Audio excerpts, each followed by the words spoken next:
Sheikh Aous Asfar, your respected guests. Assalamu alaikum wa rahmatullahi wa barakatuh. Thank you all for joining us for our Muharram series, The Revolution Within.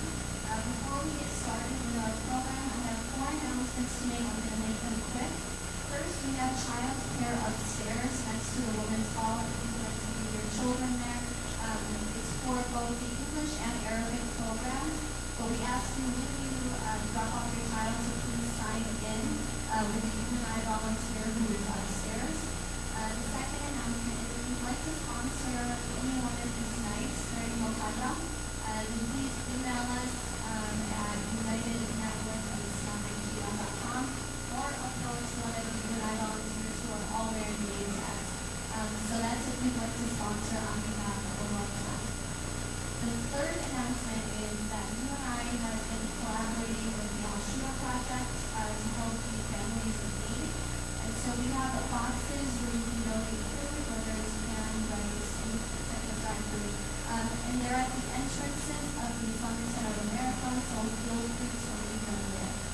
And the last announcement is that on October 13th, we had an event called Blanket of Hope, where we will be creating Thai blankets to donate to children who have cancer, and we will be doing it in the memory of Muhammad Hussein salam. And so if you would like to sponsor that program, again, either see one of the UNI volunteers or email us at unitednetwork@islam@gmail.com.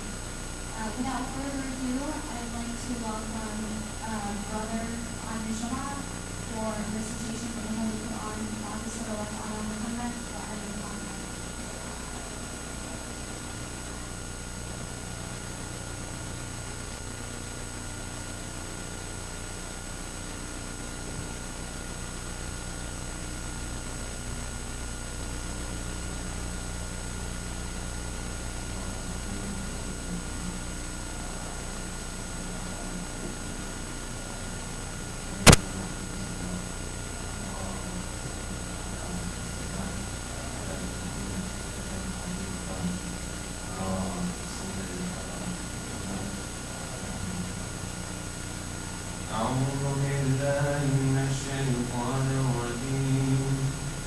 بسم الله الرحمن الرحيم تبارك الذي بيده الملك وهو على كل شيء قدير الذي خلق الموت والحياة ليبلوكم أيكم أحسن عملا وهو العزيز الغفور الذي خلق 7 سماوات طباقا ما ترى في خلق الرحمن من تفاوت وارجع البصر هل ترى من فطور ثم ارجع البصر كرتين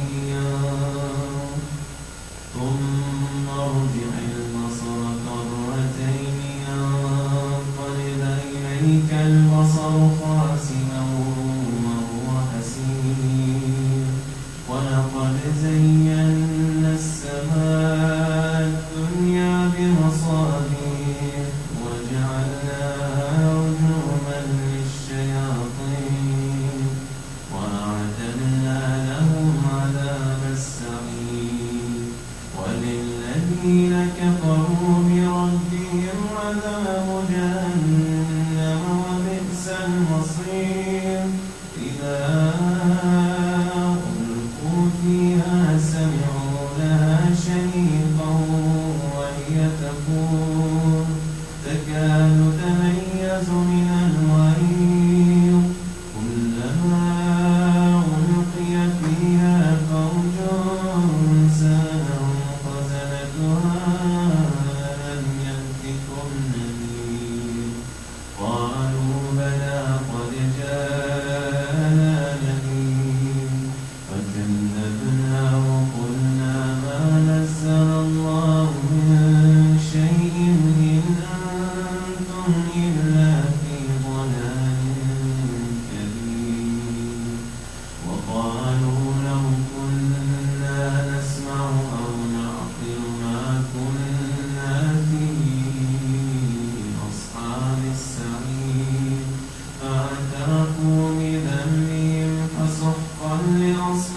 السعير إن الذين يخشون ربهم بالغيب لهم مغفرة وأجر كبير وأسروا قولكم أو اجهروا به إنه عليم بذات الصدور ألا يعلم من خلق وهو اللطيف الخبير هو الذي جعل لكم الأرض ظلولا فامشوا في مناكبها وكلوا من رزقه وإليه النشور أأمنتم من في السماء أن يخسف بكم الأرض فإذا هي تمور أم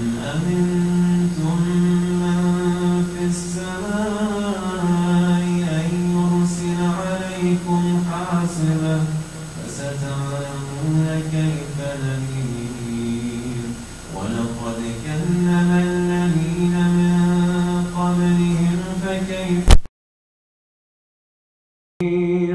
أولم يروا إلى الطير فوقهم صافات ويقبضن ما يمسكهن إلا الرحمن إنه بكل شيء بصير أمن هذا الذي هو جند لكم ينصركم من دون الرحمن إن الكافرون إلا في غرور أمن هذا الذي يرزقكم إن أمسك رزقه بل لجوا في عتو ونفور أفمن يمشي مكبا على وجهه أهدى أمن يمشي سويا على صراط مستقيم صدق الله العلي العظيم صلى الله على محمد وآله محمد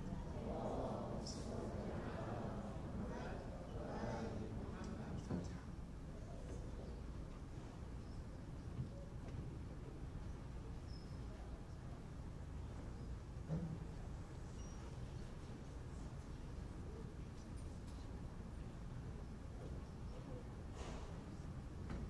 Thank you, Brother Ali Jama. I'd like to remind everyone that Sheikh Aous is committed immediately after this program to another program. And so if you have any questions for him, feel free to leave your questions with one of the UNI members and we will relay it to him. Without further ado, I'd like to introduce our dear Sheikh. And before so, I'd like to remind you all that after Sheikh Aous' lecture, we have Fatima Najdi, who will be reciting beautiful poetry, so please stay put for that. Without further ado, please help me introduce our esteemed Sheikh Aous. بعد الصلوات على محمد وآل محمد.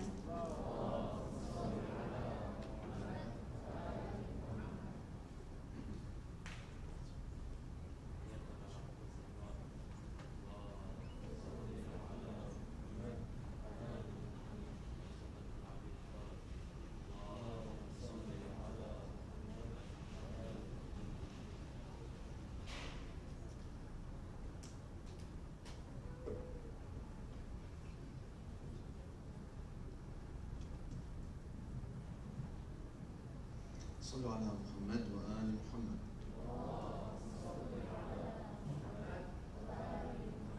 ثانية على حب الحسن والحسين.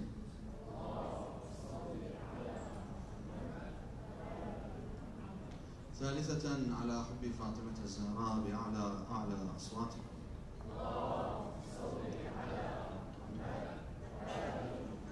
Before I get started, I'd like to ask you all to move forward, please. It's easier for me that way.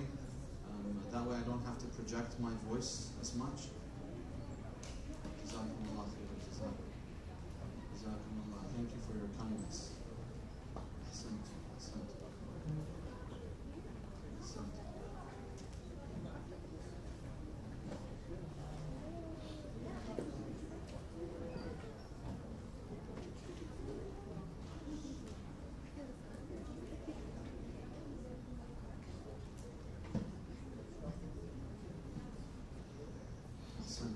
صلوا على محمد وآل محمد.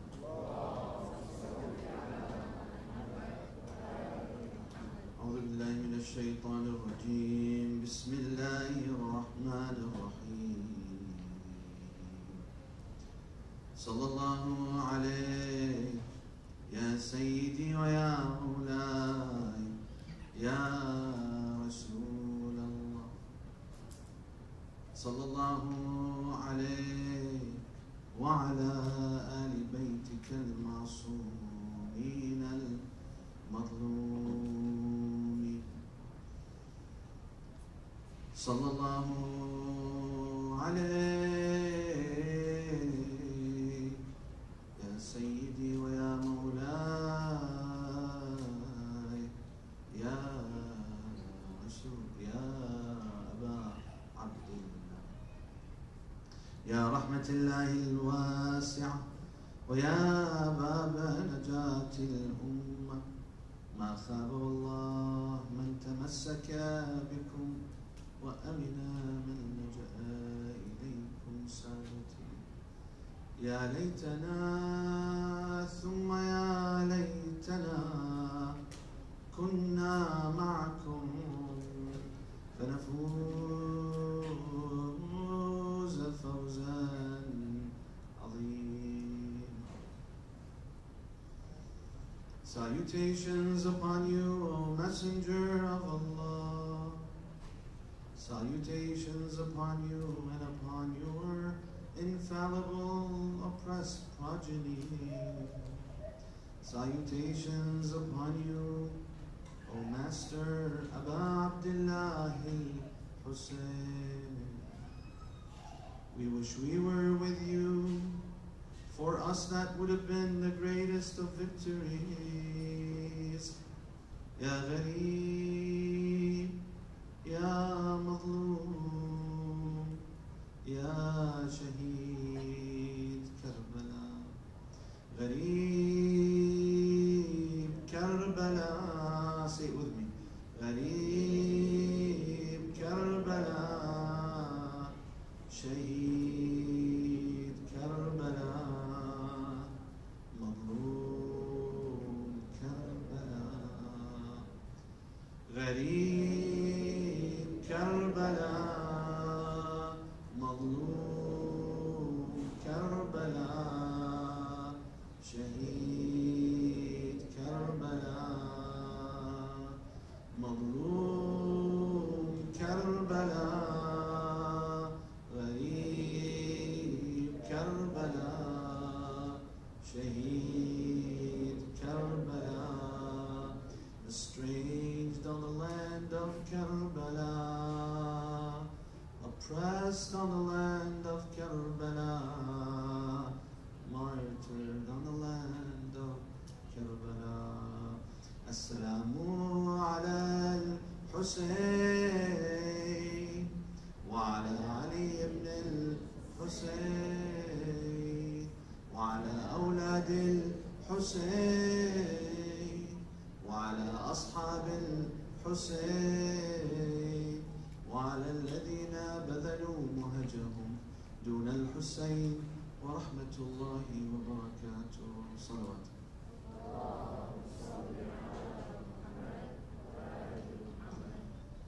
قال الله تعالى في كتابه الكريم وقوله الحق. Allah subhanahu wa ta'ala states in the Holy Quran, and what he says is the truth. In the chapter of Al-Mulk, verse 2, he says, الَّذِي خَلَقَ الْمَوْتَ وَالْحَيَاةَ لِيَبْلُوَكُمْ أَيُّكُمْ أَحْسَنُ عَمَلًا. Allah subhanahu wa ta'ala in this verse, he says, He who created death and life so that he may test you to see which of you is best in deeds, in action.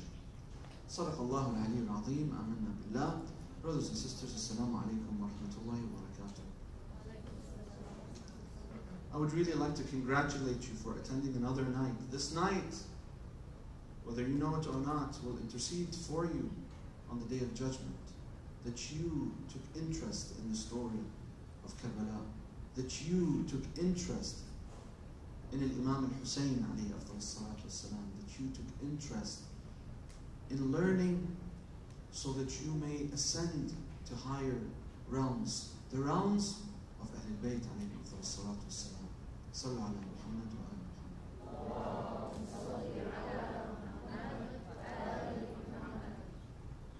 The topic of the lecture today is leaving things behind.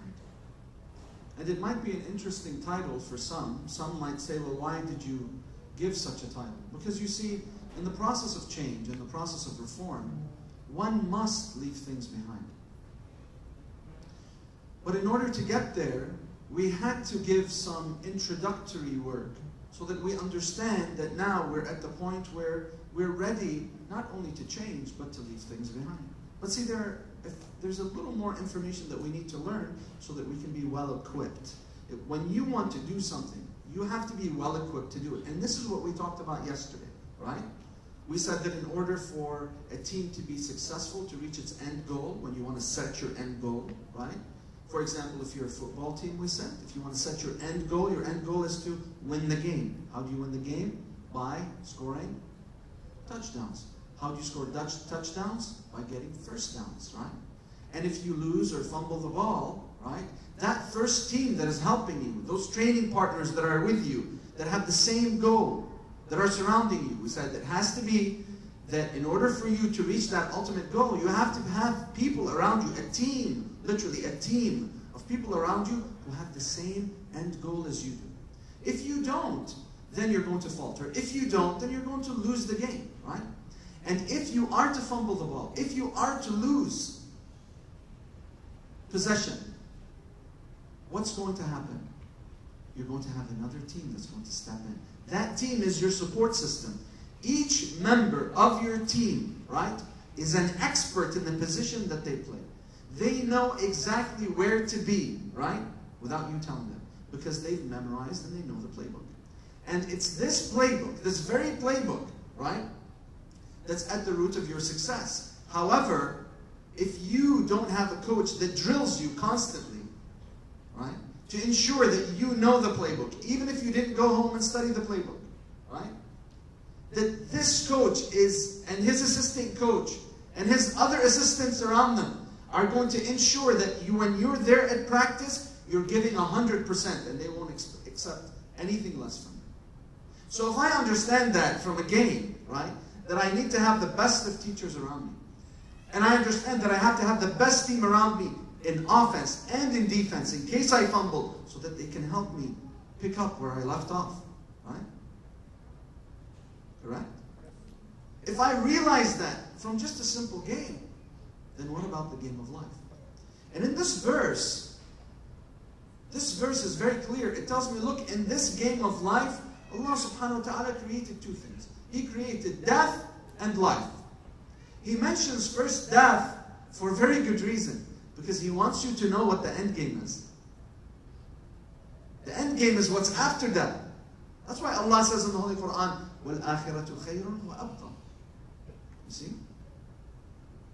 A lot of people, they say in this verse, why does Allah say death before saying life? And then why does He say that it's a creation? Right?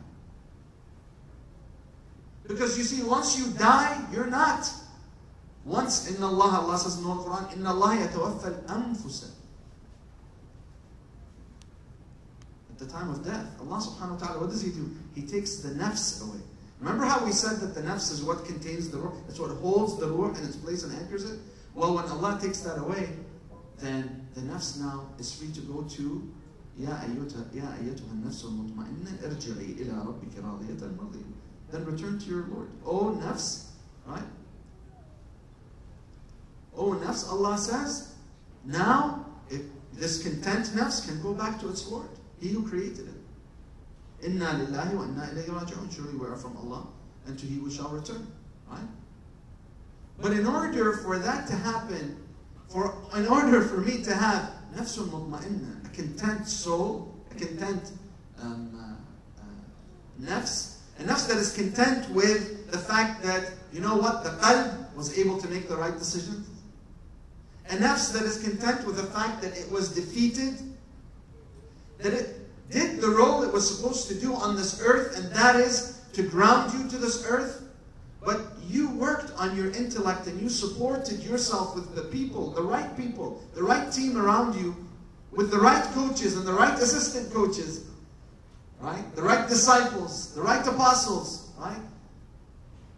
The right students of those teachers, so that you can be guided through their mentorship, so that you make sure you're there on time, every time, for practice, for prayer, wajib or mustahab, so that then when push comes to shove and you're faced with a real life situation, you see, all this prayer and all this dua isn't just for us to say, oh, I'm spiritual, oh, I'm connecting with Allah, and then when I face a problem or a calamity, how do I deal with it? I shrivel up and go into the hole from whence I came, right? Or, instead, when someone screams at me, what do? An eye for an eye, man, and a tooth for a tooth, right? Right? No. That's when my prayer, I see if my prayer is actually effective in the game of life. You see, in my prayer, I'm practicing my etiquettes, my akhlaq with Allah. That's really what I'm doing. In my fasting, I'm practicing every day. How is it that I can take that akhlaq of being with Allah, the ethics of dealing with Allah in my daily life, how I should be, and moving it forward. Now, here's an interesting thing that I want to cover today. Then I'll cover 3 things, inshallah, time permitting. In order to get there, I have to understand 3 things. 1, I have to understand the inner workings of my consciousness, as metaphysicists and psychologists say today. Right? I have to understand the inner workings of my consciousness. That's 1. 2, I have to understand what yaqeen is. 3, I have to understand what intention is in order for me to understand what action is. If I understand intention, I'll understand action. Okay? Because my deeds are actions, right? Now, the first thing that I have to understand about the human consciousness is, we mentioned a little bit of it yesterday. We said that modern psychologists and metaphysicists, as well as philosophers, they really try to deal a lot with the metaphysical nature of that you know, they can't really explain, right? So what they tell you is, listen, in your consciousness, when you meditate and you try to remove yourself from all materialistic things, and they do say that, remove yourself from all of the noise, shut off your Facebook, stop following so many people, so that your phone doesn't keep giving you notifications. Actually, turn off your notifications, right? You know, in WhatsApp, there's a function in the settings, you can turn off notifications for the groups you're in and so forth, right? Snapchat, dump it. It's a waste of time. And it's very dangerous. It's very dangerous, especially for our youth. If we have any parents here, whether you know it or not, if your kid has a phone or an iPod, or even an iPad, they might have Snapchat. Very dangerous program. They can post stuff and you would never know. Why? Because it's set to delete itself right away. So be mindful. Be mindful. Monitor. Not just yourself, but your family, your kids. Say, I monitor my kids, but do you look at their devices? Right? If your kid has a device and you don't know the password, that's a problem. Make sure you know the password of the devices for your children. Electronics, as much as they are a blessing to us, they can be the exact opposite. They can put our children, our families in great danger. And what's interesting is that if you read the disclaimer on Snapchat, is they say, listen, they allow 12-year-olds and above to use Snapchat. However, they're not responsible for any X-rated material that's on there. They're not responsible for any meetings that occur as a result of chats that occur, you know, or messages that are sent back and forth. And so be mindful and be wary of Facebook, where we know that there are kids that are going missing because of people who are taking on profiles that are untrue, right? And meeting up with kids, and then the kids ending up on the side of a milk carton, right? They go missing. So be very, very mindful of Facebook and don't think that, oh, my kid doesn't have a Snapchat account, or they tell you we had one and we deleted it. make sure, be still very diligent. Watch them carefully. Right? Befriend them, of course. I'm not saying spy on them. I'm saying befriend them. Make it easier for you to understand what interests them. And if that's hard to do, right, then, we can talk about other ways, inshallah, off the member of how to actually approach it. I digress, but let's get back to it. So a few warnings here and there for the parents. Some of the youth now hate me. Please don't hate me. So, they speak about the consciousness. Now, the consciousness in Islam is the sense of awareness I was talking about yesterday, right? And that's the ability to remove yourself from your body, to be able to look down upon yourself, have that bird's eye view, to see all of the dangers that are surrounding you, to see the potholes, those areas of darkness that need to be filled. Remember how we talked about these pockets of darkness? Right? These pockets of doubt, these pockets of ignorance that need to be filled. You're not going to really know, sometimes, not even yourself, when you're getting up there, what it is that you're seeing. That's why you need a team. That's why you need a coach. That's why you need a mentor, right? So, for example, with Brother Ali, for example, my dear brother Ali, he approached me last month of Ramadan. He said to me, Sheikhna, can I get your phone so that we can communicate? I said, communicate with me on WhatsApp, right? And every time he has a question, that question is really a point of darkness that he needs to shed light on. So what does he do? Automatically sends me a message, right? And I answer. And then he has another question, and I answer, right? Happily and gladly, because, that's what we're here for, to support each other, right? If I have the knowledge, then the sadaqah of knowledge is to teach others. That's my role, to learn and to teach you. So don't be shy. Feel free, right, to send questions. Don't be shy at all. Now the other thing is that with the issue of the consciousness, in order for me to understand what modern psychologists say, I have to really go through the process of looking within myself. And you might have heard me say this before, so bear with me, right? Now I look within myself and I realize I'm limited. When I realize I'm limited, I ask myself who created this limited world, and I reach the conclusion that it had to be an unlimited creator. Why? Because everything that is created, right, its creator can't be inside of it when it creates it, just like the baker of a cookie can't be inside the cookie that they bake. I have some of my students here, they're like, oh my God, if I gave a penny for how many times I heard this, right, I'm going to go berserk, right? But there are quite a few people who haven't heard it. So that's why I said it kind of really quickly, okay?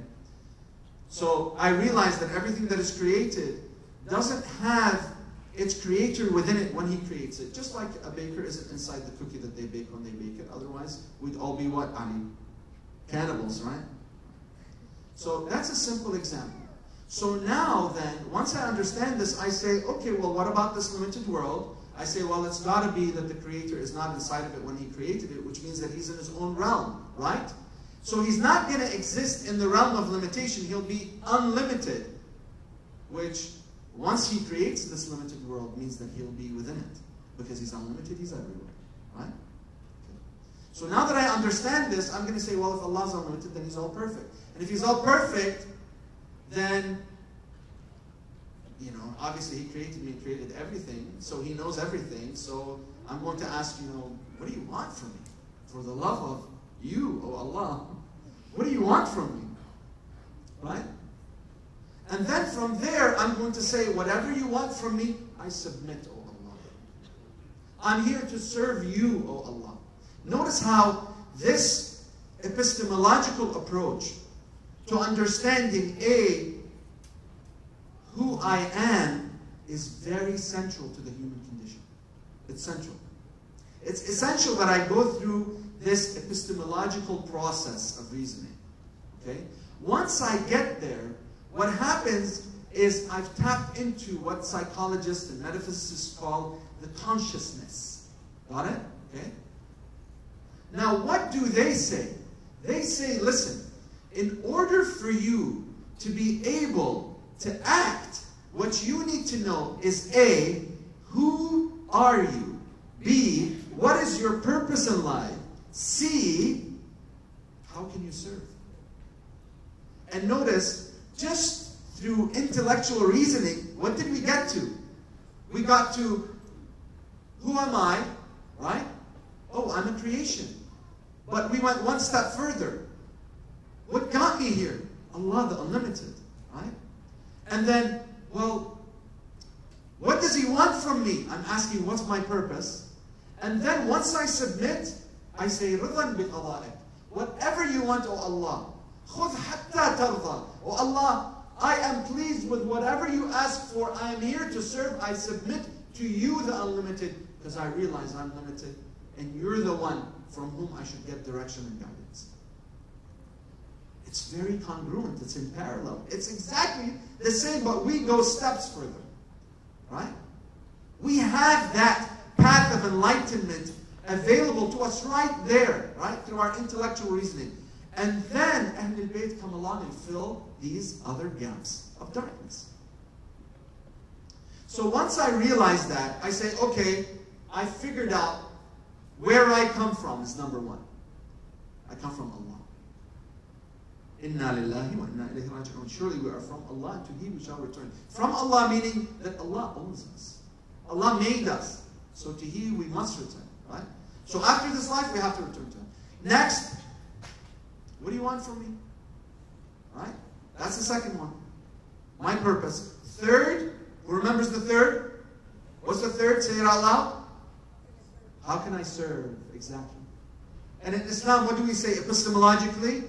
We say, oh Allah, we submit. Whatever you want from me, that's how I will serve you. So, modern thought tells you, how can I serve society? Islam says, how can I serve you, O Allah? Meaning what? How can I please you, O Allah? Hence Allah says, Ya ayyatuha nafsul mutma'inna irji'i ila rabbiki radiyatan mardiyah. So what does Allah say in that verse? It says, oh, nafs that is content. How did you reach this state of contentment, this great state of enlightenment, this state of nirvana, is what they call it, right? By realizing those elements that we just covered, that epistemological discourse. Now I'm enlightened. Why? Because I've reached the point of taslim. Taslim. Because in Islam, the most important thing is al-qalb al-salim. Allah says it in the Holy Quran. Except those who meet their Lord with qalbun salim. What does salim mean? It means that it's salimun min al-fawahish. Salimun min al-dhunub. Meaning what? That it's cleansed. It's purified from sin. From those pockets of darkness. Great. So that's the first part done. The next part we want to look at is yaqeen. Because I want to understand, now that I was able to come up to this point of itmi'nan, contentment, so that then Allah would reward me. He would seek to please me. Just like in the month of Ramadan, where He says, Labbayka abdi. At your service, my worshipper. In the month of Ramadan, Allah is our host, right? We are the guests. He says, Labbayka abdi. He says, I am here to serve you.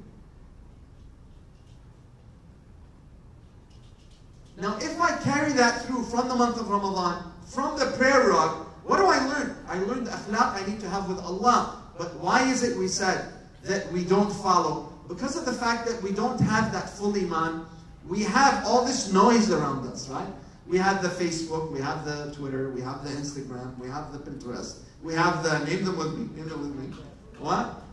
Snapchat, what else do we have? Instagram, I mentioned it, Xbox, what else? Our phones, period. Right? Am I right? Our phones, period. Today I was telling my son Ali, I said to him, you know, I had my phone off this morning so I can get some work done. Because I have these set routines, as I mentioned to you guys. I have a morning routine, an afternoon routine, and a nightly routine. Right? Now, it's very easy to pick up any app. You can actually use technology to your advantage. You can, you know, pick up apps that help you become more productive. Right? So this app that I use has a morning routine. I actually set a morning routine, an afternoon, and a night routine. In the night routine, I actually have shut off digital devices. You know, of course, it includes prayer and includes the habits that we were talking about before that I would like to change and make sure, you know, I do consistently and I have a constant reminder. And modern psychology tells you, you know, you need a reminder to help you snap out of, you know, an action that is habitual. That's why you need that team around you, right? Like I see some of the sisters, for example, from the classes that I give throughout the year, or some of the brothers. You see them when they come in drones. They come together, right? Am I right? Why? You're like, this is my team. You know, these are you know, my boys. These are my girls, right? These are the ones that have the same goals as I do. Correct? But see, there's a very important part of this process that we have to cover, and that's yaqeen. Yaqeen is certitude. So I might have knowledge, right?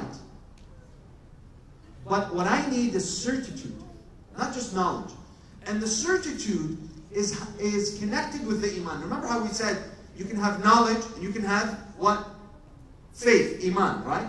You can have your intellect, can have ilm, knowledge, and it can have iman. Now, if it doesn't have iman, then knowledge is no good, right? You can just gain knowledge as much as you want. So what you need is yaqeen, right? Why? Because yaqeen is the foundation of iman. How do we know this? Imam Ja'far Sadiq alayhi salam says, he says, imadul iman and yaqeen. This is the foundation, the very foundation, the pillar upon which faith stands is what? Is yaqeen, is certitude. So then yaqeen becomes very important. So now you're going to ask me, help me understand yaqeen, right? Now, there's, depending on which book you read, there's 3 or 4 types of yaqeen. There's ilm al-yaqeen, knowledge of certitude, right? Meaning, for example, that I know of something. So I know of hellfire and I believe in it, right? Without necessarily seeing it. I know that there is death without necessarily experiencing it, right? That's ilm al-yaqeen. Then I have ayn al-yaqeen, which is when I see something that I am certain of. For example, I know death. I'm certain of death. But I have ayn al-yaqeen when I see someone die. Right? Yesterday there were a couple of janazas, or one janazah that passed by at the beginning of the lecture. So you see death, right? And then there's haqq al-yaqeen. Haqq al-yaqeen is when you experience it. Okay? So now that I understand yaqeen, I understand that, wow, this is a lot deeper than I thought. So it's not just knowledge and iman and the nafs. These pockets of darkness need to be filled with what? Not just knowledge. They need to be filled with yaqeen. So now that I have faith in my Creator, I have faith in knowing that I have to hang on to whatever I'm learning here, because in it is my salvation. Because I need to know, what does Allah want from me? So that then I can serve Him as He sees fit, right? And so Allah subhanahu wa ta'ala tells me, listen, you have to do good deeds. He says it in so many verses in the Holy Quran. Otherwise, if you don't take advantage of the time here, what's going to happen? You're going to be in a state of loss. What's the loss? You're going to be constantly falling in pitfalls of darkness, in shirk. And Prophet Muhammad, Imam Ali, Imam Ja'far al-Sadiq, they tell us that no deed is accepted if it's done in a state of shak or juhud. What's shak? Shak, we explained yesterday, is doubt. What's doubt? Doubt is ignorance. Those are the pockets of ignorance we may have, right? What's juhud? Juhud is not having belief in Allah. So we took care of that a few minutes ago, right? We now believe in Allah. We know His most important characteristic is that He's unlimited. We understand our relationship with Him, and we say, what do you want from us? But in order for us to do it, that's the problem. How do I do it? It's great. Theoretically, you're telling me, right, you need to change. Great, Sheikh. But how do I do it? I suggested practical examples, right, of having a productivity app, having a team around you. But there's something really, really important for us to understand. And that's Niyyah. And that's the next thing we're going to talk about. What is niyyah? Niyyah is intention. Prophet Muhammad sallallahu alayhi wa sallam says, he says, لا عمل إلا بنية. He says, one cannot do a deed without having the intention to do it. Now what we learn in the Islamic seminary, in Usul al-Fiqh, in the rules of Islamic, or the principles of Islamic jurisprudence, is that it's not that simple. There's something in between here. There's a connector between niyyah and amal. There's a connector. What is that connector? We're told that before niyyah, there's several things that have to be in place. One, al-irada, which is the will to do something. Second is mashi'ah, which is that you truly wish to do it. So, meaning, afwan, that you want to do it. So you have the will to do it, two, you want to do it. That's your mashi'ah. The third is to have what? To have the qudra, the ability to do it. Then you have the niyyah to do it. So once you have these three realizations, the will, the want, the ability, right? What happens then? Then you have the intention to do it. And then what you have lastly, you have the azm, the drive to do it. All these before you actually do the action. How deep is that? I didn't know all that existed. So our scholars have told us, through the knowledge of Ahlul Bayt, that before we even do an action, all these things have to be in place. So imagine, if you will, if I have the will to do something, but it's rooted in doubt. Right? I have the will to do it. I want to do it, but I want to do it on a whim. What happens? Red flag. Sirens go off. You see the red sirens? Someone can make the sound for me. The guys are good at making sounds. Right? Sound of a siren? Someone? Right? Okay, well that's a pretty weak siren. But sound of a siren goes off, right? What is that sound? That sound is telling you, listen, you can't want to do something on a whim. Why? You can't just do it on a whim. You can't. Why? Because whim is what? We mentioned yesterday. Allah subhanahu wa ta'ala says in the Holy Quran, He says, and who is more deviant than the one who follows his whim? Isn't that amazing?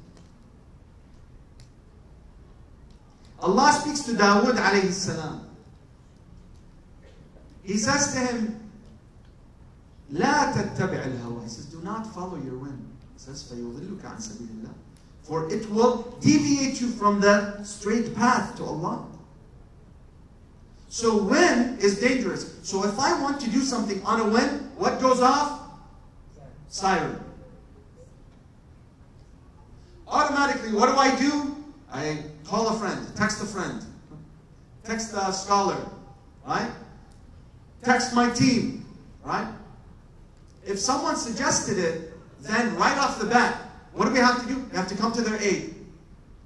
Say siren, sirens go off, send that little icon, that siren icon in your WhatsApp or your whatever messaging software you're using, and let them know, are you doing this on a whim? Because I'm not ready to jump out of a plane on a whim.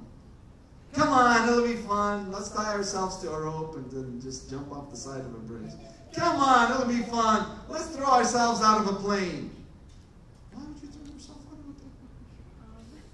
Oh, come on, we just have to sign away. The first thing you do is sign your life away. I know something happens to you, no one can sue. Oh, Sheikh, come on, it's fun. And of course, those brothers, and of course not the sisters. Sisters are more reasonable than the brothers.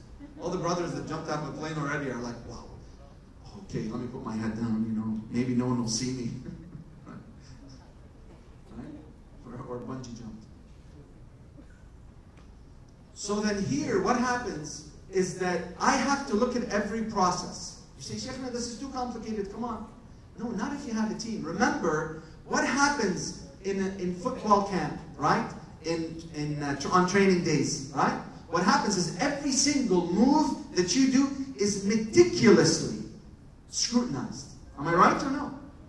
When you play basketball and you are in a practice, if you don't do a move right, what does your coach do? He makes you do suicides and run laps, right? And if you play soccer, same thing. If you're not in the position you're supposed to be, if you don't move up on time, right, or move back in time, then you're doing laps. You're being punished. And who's making sure you're in line? Your coach, your mentor. And when your coach or your mentor isn't there, who's making sure you're in line? Your teammates. That's why the first thing that a coach tells your teammates is we're all family. Am I right or no? We're all family here. Why? And family takes care of its own. So that concept of taking care of your own is an Islamic concept. كلكم راع وكلكم مسؤول عن رعيته. The Prophet says, all of you are shepherds and you're all responsible for your flock. ابغي لأخيك ما تبغي لنفسك. Want for your brother what you want for yourself. So now here the question is, great, I understand the process. First thing is, I have the will to do it. I have the will, right? The second is I have to have the want. And it has to be not in a pocket of darkness on a whim. It has to be in a bright, shiny area of Iman. Right? And it's not bad to consult the mu'mineen. You know, Allah subhanahu wa ta'ala tells us so beautifully. A lot of people say, we should just complain to Allah. We shouldn't complain to anybody else. Ash-shakwa lillah, they say. Allah says in the Holy Quran, وَاسْتَعِينُوا بِالصَّبْرِ وَالصَّلَاةِ وَإِنَّا لَكَبِيرَةٌ إِلَّا عَلَى الْخَاشِعِينَ. They say, listen, Allah says in the Holy Quran, seek refuge in prayer and fasting. And surely it's a great ordeal except for those who have khushu', those who have a sense of God consciousness, right? God consciousness. God consciousness. You hear that? God consciousness. So when they talk about consciousness, they're not telling you have only self-consciousness. Right? Really what they don't know is the consciousness you need to have is what? God consciousness. That you have a camera on you, watching you. Right? Be aware, Allah sees everything. Why? Because He's everywhere, He's unlimited. So now what do I do so that I can monitor and manage these steps of willing, wanting, having the ability, having the intention, and then the drive? Right? How do I manage all these steps? Yaqeen comes into play. Iman comes into play. What do? I ask, first and foremost. It's so simple. Once I break things down this way, it becomes so simple.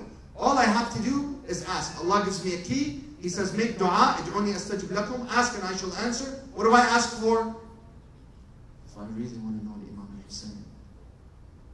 If I really want to know the Imam al-Hussein.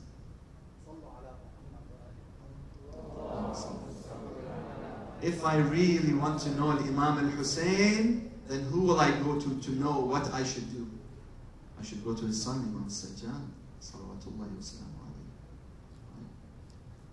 The legacy of Karbala is with Imam al-Sajjad. Salawatullahi wa salamu alayhi. I need to have the treaties of rights, Risalat al-Huquq, on my phone or on my shelf. Or in my car every day, just reading a bit at a time. I need to have a Sahifa al-Sajjadiyya. I need to have this journal of du'as that the Imam alayhi afdal salatu wassalam wrote after Karbala to awaken the consciousness of society, to bring them back to the straight path, right? So I need not look further than dua of makarim al-akhlaq. The Prophet says, إِنَّمَا بُعِثْتُ لِيُتَمِّمَ مَكَارِمَ الْأَخْلَاقِ. Surely I was sent for no other reason. No other reason. So that I can help you perfect the most gracious of your manners. Yes, there's a certain level I can get to myself, but I need to learn how to perfect it. So that's what I need the Prophet for. So what does the Prophet tell me? If I just read the first paragraph of that dua, then I'll understand why I was here and how I can submit. Why Allah brought me here and how I can submit to Allah. What is submission truly to Allah? What is this taslim? What is this rida? What is this itmi'nan, this contentment? What is it? It's Allahumma balligh bi imani akmal al-iman. Waj'al yaqini afdal al-yaqin. Wantahi bi niyyati ila ahsan al-niyyat. Wa bi amali ila ahsan al-a'mal. Allahumma waffir bi lutfika niyyati. Wa sahih bima 'indaka yaqini. Wastaslih bi qudratika ma fasada minni. In these words, in this paragraph, Allah subhanahu wa ta'ala, through Al-Imam al-Sajjad, tells me exactly what He wants me to ask for and how I will gain the yaqeen that I need to be able to in turn have the proper intention and therefore finish up with the proper deeds done as He wants them to be done. It says first, ask for your iman from Allah subhanahu wa ta'ala. Ask Him to give you the most perfect of iman. Secondly, he says, ask Him for what? For your yaqeen, your certitude. Ask that Allah gives it to you. We talked about how to reach a state of heightened consciousness, right? How to reach higher realms of transcendence, right? And then ask Allah to give you your niyyah. Say, Allah, let my niyyah be the most righteous of niyyah, and let it end up exactly where? What? Where my deeds end up. Let them be in line, in parallel, always moving together, not moving apart. Moving together. How is that going to happen? I say right after the Imam tells me, say, Allahumma waffir bi lutfika niyyati. Oh Allah, by your benevolence, the same benevolence with which you gave me the Quran, the same benevolence with which you gave me the Prophet, the same benevolence with which you gave me Ahlul Bayt, give me my niyyah. Give me my intention, the proper intention that you want. And then, what do I say right after? He says, to say, Allahumma sahih, correct, mend, bima indaka, with that you have, my yaqeen, my certitude. Because my certitude is flawed. There's a flaw in there somewhere. So the Imam is telling me, recognize you have flaws in your certitude. Right? Only Allah can fix them. And then, what does he say after that? He says, وَاسْتَصْلِحْ بِقُدْرَتِكَ مَا فَسَدَ مِنِّي. And he uses, not sahih, he uses istaslih. To use the alif, sin, and ta, ist. In Arabic morphology, means to actively go at doing something. We say kharaja, meaning to leave, and then we say stakhraja, meaning that he actively put his hand in and he pulled something out. Right? So he says, actively fix me. Right? Like force me into being proper. You do it for me, because I can't do it by myself. I can't do it by myself. You do it for me. وَاسْتَصْلِحْ بِقُدْرَتِكَ وَمَا فَسَدَ مِنِّي. That has become corrupted of me. Fix it. And then he ends with that specific paragraph. He ends it with Allahumma salli ala Muhammad wa ali Muhammad. Salli ala Muhammad.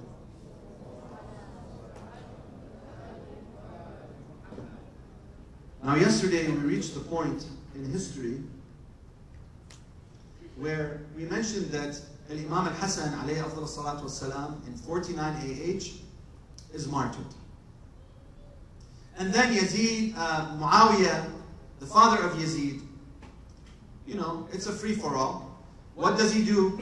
He continues to kill, he continues to bribe, he continues to incarcerate all of the generals, all of the companions of the Imams, right? Including Hijr ibn Uday. You remember the story in Syria where one of the ISIS exhumed the grave of Hijr ibn Uday, right? You remember that or no? In the news a few years ago, when they attacked Sayyidah Zainab, the shrine. Before that, they exhumed the grave of Hijr ibn Uday. Hijr ibn Uday was the great companion of the Prophet and Amir al-Mu'mineen. He was there in Siffin, he was there in Jamal. Muawiyah killed him. And he killed other important companions who were great generals and great scholars. All to do what? So that he can gain control. Right? He instilled fear in those who he could instill fear through threatening them with death. He bribed those who he could bribe. He incarcerated those who he could incarcerate, and those who didn't come peacefully, he just killed. So there were many then who were imprisoned. And then in 61 AH, before 61 AH, 2 years before Muawiyah actually dies, what happens is that Imam al-Hussein is in Mecca on a pilgrimage, and all of the people from Iraq and from different regions, from Yemen and so forth, are telling the Imam that they're ready to pay allegiance to him. They were ready before. During the time of Imam Hassan, they were ready, right? But Imam Hassan told them to wait. And Imam Hussein also told them to wait after Imam Hassan died. And now people were expecting Muawiyah to die, and Muawiyah heard about this. So what does he do? He tries to write letters to get the Imam Hussein to pay allegiance to his son Yazid. Right? Such a ridiculous notion. So what happens then is 2 years later he passes away. He dies, la'natullahi alayh, ila jahannam wa bi'sal mihad. Right? Wa bi'sal masir. What happens then is now everybody is, everybody is now excited. They're ready for the Imam al-Hussein salawatullahi wa salamu alayh. They're ready for this great leader to take the helm of the Muslims. But what happens is Yazid, he writes a letter to Al-Walid ibn Utbah in Medina, and he tells him, I want you to get al-Hussein to pay allegiance to me. And if not, then kill him. He literally says decapitate him, remove his hand. So Al-Walid ibn Utbah, once he receives the letter, that same night, he calls upon Marwan to consult him. Marwan ibn al-Hakam, who we mentioned, if you recall. So what does he advise him? He says, listen, make sure he comes right now, tonight. So Imam al-Hussein, alayhi salam, ruhi lahu al-fida, the messenger from Marwan and Al-Walid comes to his door. Who's with him in his house?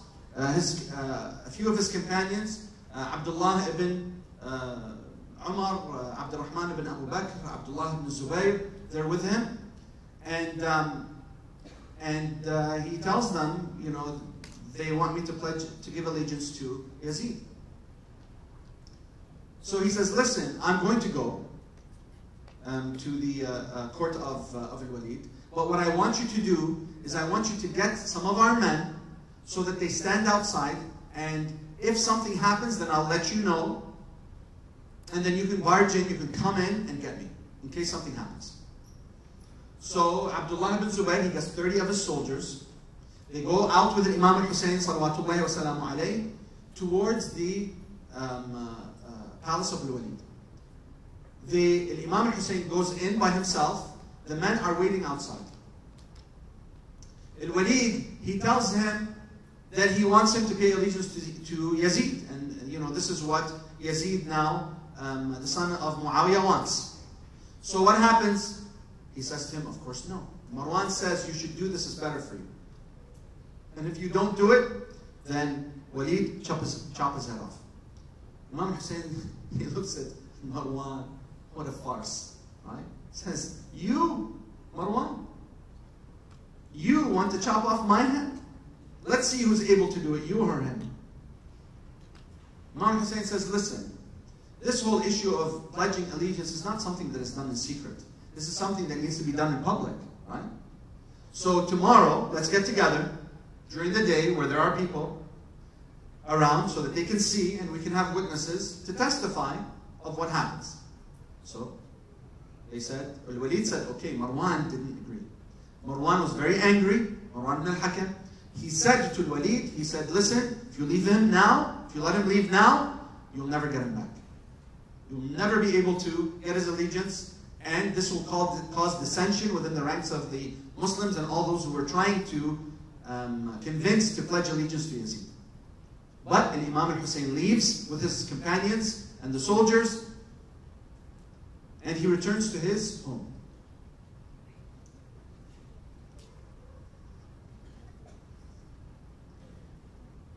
Now that same night, That same night, Imam Hussein alayhi salam would visit the grave of his father, Prophet Muhammad sallallahu alayhi wa sallam.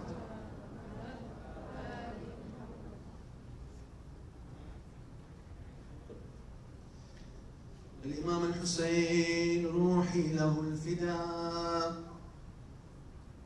روحي لك الفداء يا أبا عبد الله. That night, after sitting with these two evil men, even though Al-Walid said to Marwan, when he told him, why didn't you cut his head off?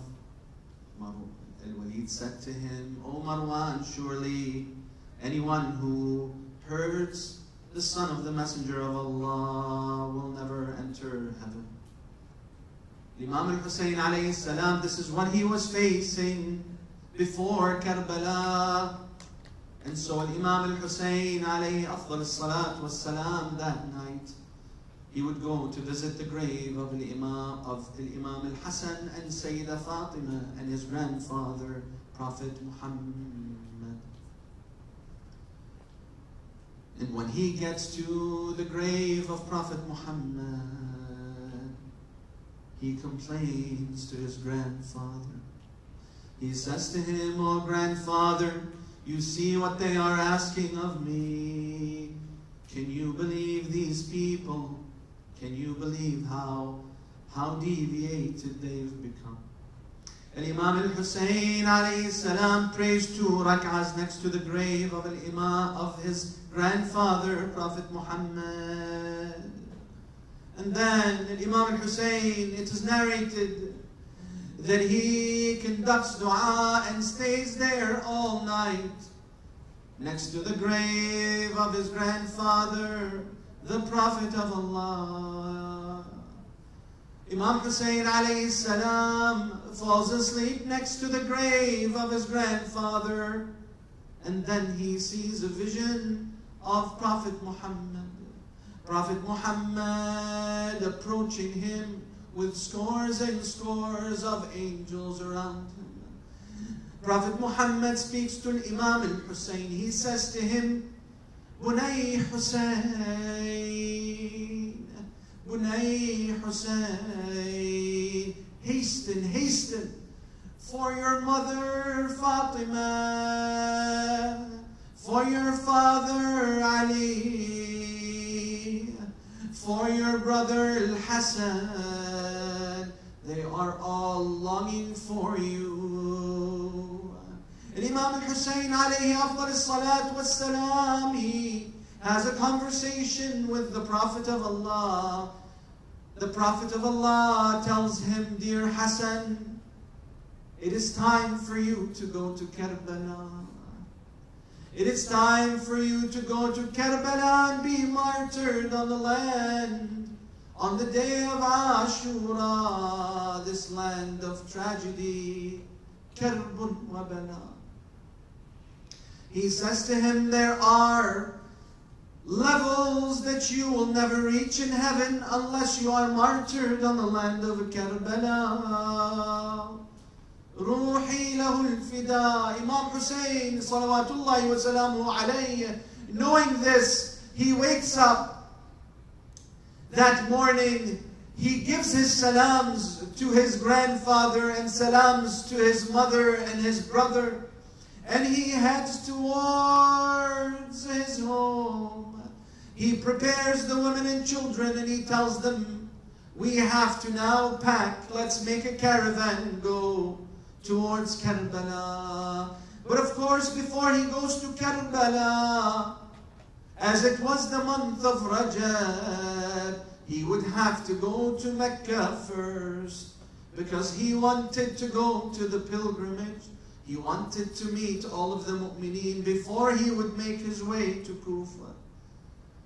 And Imam al-Hussein alayhi afdal as-salat was-salam, he would go first off to visit his brother Muhammad ibn al-Hanafiyyah. It is narrated, brothers and sisters, that his brother Muhammad ibn al-Hanafiyyah was sick. Others say that he was to stay behind so that he would take care of the women and children that stayed behind. to take care of the Shia, so that there would be a leader in Medina to take care of the Shia who didn't go with an Imam al-Hussein for whatever reason, either because they were women or children or because they were seniors. And Imam al-Hussein alayhi salam, as soon as Muhammad ibn al-Hanafiyyah sees him, he cries. It is said that he cried so much that his tears could be seen and heard as they fell to the ground. He tries to dissuade his brother Hussein. He says, "Brother Hussein, don't go to Karbala. Go to Yemen, go hide in the hills of the desert, but don't go to Karbala. You know what's going to happen if you go to Karbala." Imam Hussein, Ruhi lahu al-fida, he says to him, "Dear brother, you know, our grandfather said to me that there are levels in heaven that I shall not reach unless I am martyred on the land of Karbala." Imam Hussein alayhi salam then hugs his brother. He gives him his last will and testament, and in that last will and testament, he says, "I swear by Allah, ma kharajtu ashran wala batiran." He says, "Surely I did not leave, neither for the sake of my own worldly gains, nor for absolutely no reason." He says, "Innama kharajtu li'usliha ummata jaddi." He says, "Surely I left so that I may reform the nation of my grandfather, Prophet Muhammad sallallahu alayhi wa alihi." Ajarakumullah, brothers and sisters, Imam Hussein then leaves his brother Muhammad ibn al-Hanafiyyah.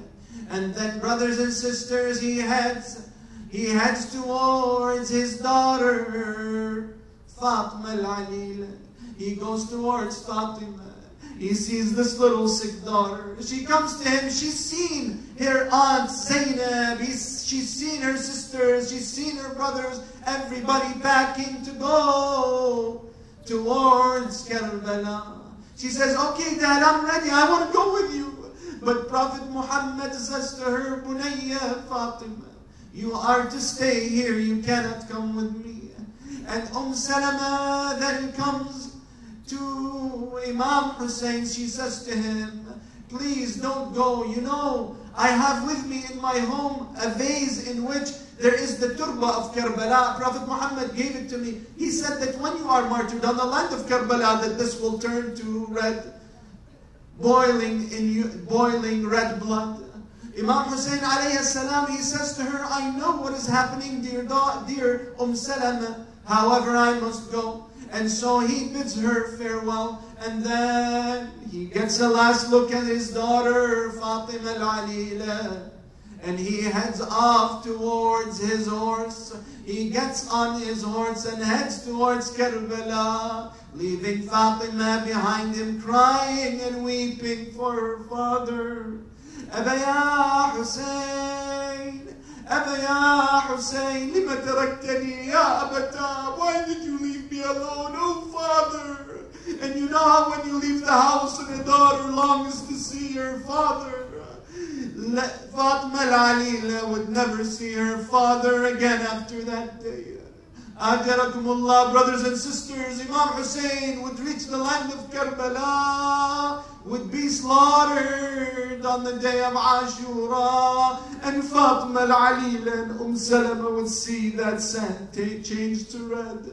Inna lillahi wa inna ilayhi raji'un. وسيعلم الذين ظلموا على بيت رسول الله إلى أي منقلب ينقلبون والعاقبة للمتقين. Oh Allah, we ask you and we beseech you, Ya Arhamar Rahimin, that you accept what little we offer, Ya Rab, that you allow us to be servants, just to be in servitude to you on this earth, Ya Allah. And surely serving others is servitude to you, Ya Arhamar Rahimin. Allah, we ask you and we beseech you that you allow us to be of those who gain the knowledge, to have the yaqeen. Oh Allah, give us our yaqeen. Oh Allah, Ya Rahman Rahimin, allow us to help others and be positive influences on others always, and to surround ourselves with positive influences. Ya Allah, we ask you and we beseech you, Ya Rabbil Alameen, that you bestow health upon our sick, that you repay the debts of those who are in debt, that you support all those who volunteer to make programs like this possible. that you bestow your mercy upon our dearly departed, especially Sheikh Al-Shirri, rahmatullah alayhi al-Sharif. That you support all of those that make majalis like this possible. That you hasten the appearance of an Imam al-Hujjah. And that you make us of his servants. Ya Arhamar Rahimeen. وآخر دعوانا الحمد لله رب العالمين والفاتحة على المرحومين مسبوقة بالصلاة على محمد وآل محمد.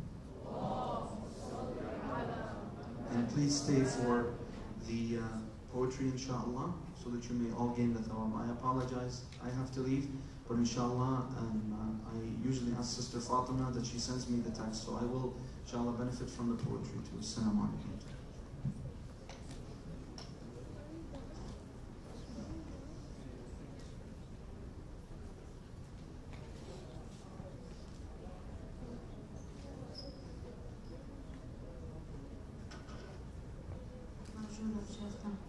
صلوات على محمد وآل محمد.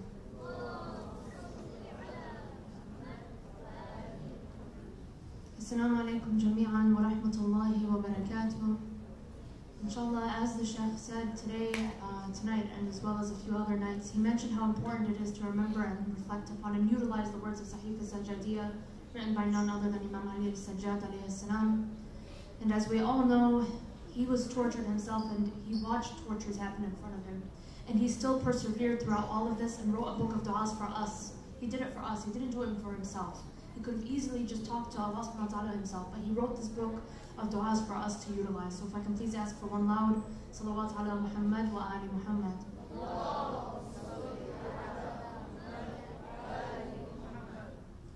Speaking from this heart to our beloved God requires fruit from the unseen. In our sorrows and offenses, we are grateful for the words of Imam Zainul Abidin.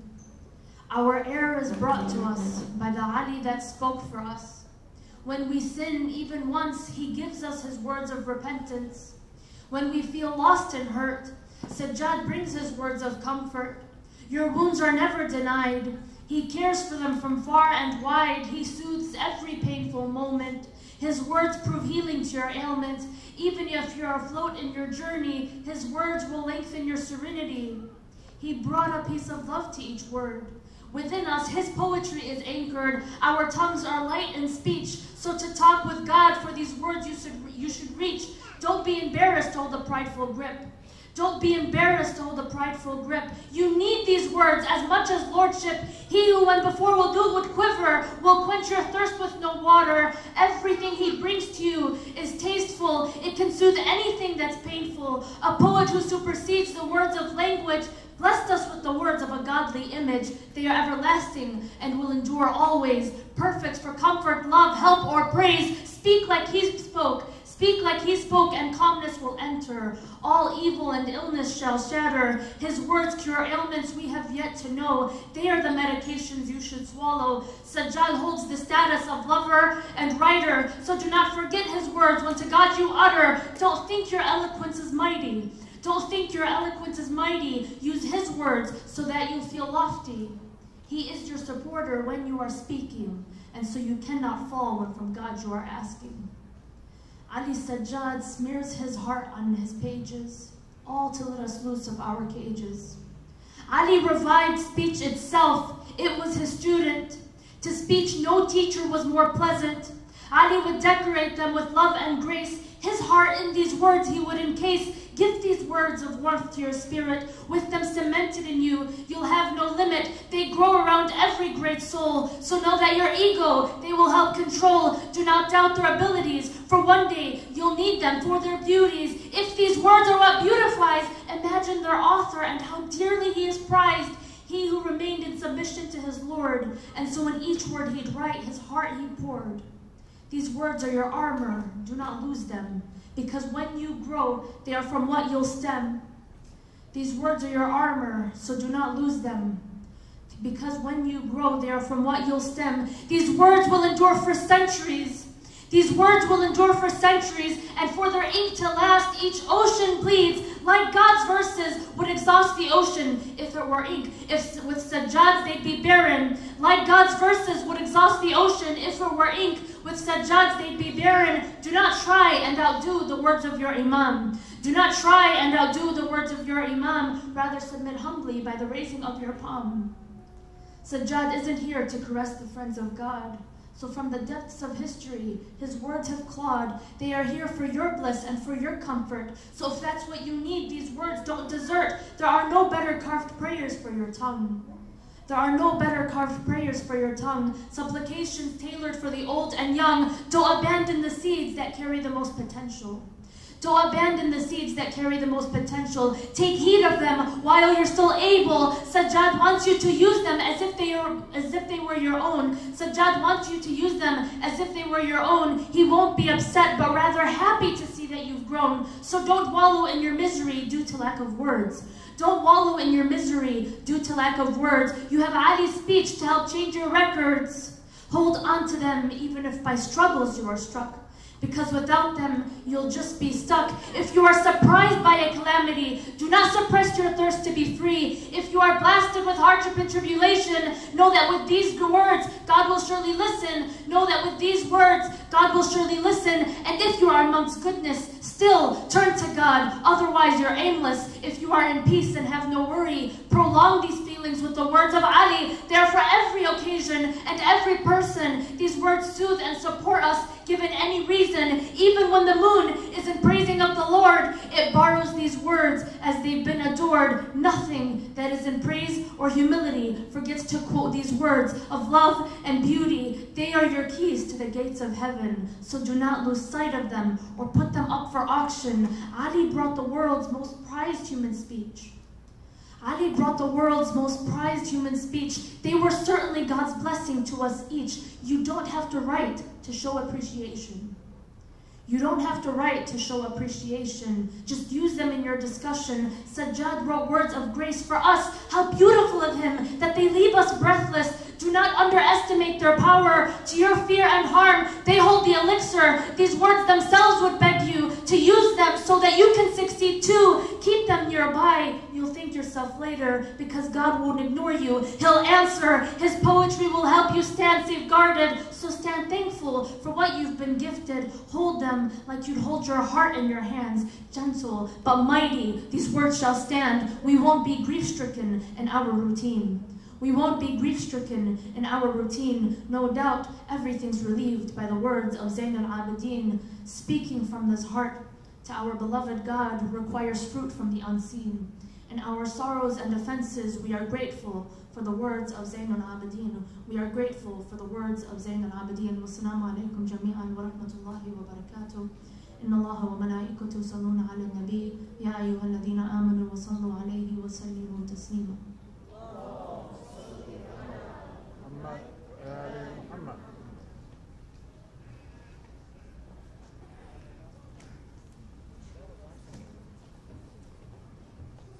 Ahsan, Sister Fatima Najdi's book of poetry is available for sale for $20 each. The proceeds go to UNI and it's split between us and WISE. Also, the supplication book of Imam Zayn al-Abidin alayhi salam is available in our Medina bookstore if you'd like to buy it. If it's ever closed, you can approach one of the brothers or sisters from UNI or in the office and we'll be happy to open it for you, inshallah. This concludes our program. Inshallah, we'll see you all tomorrow. Assalamu alaikum.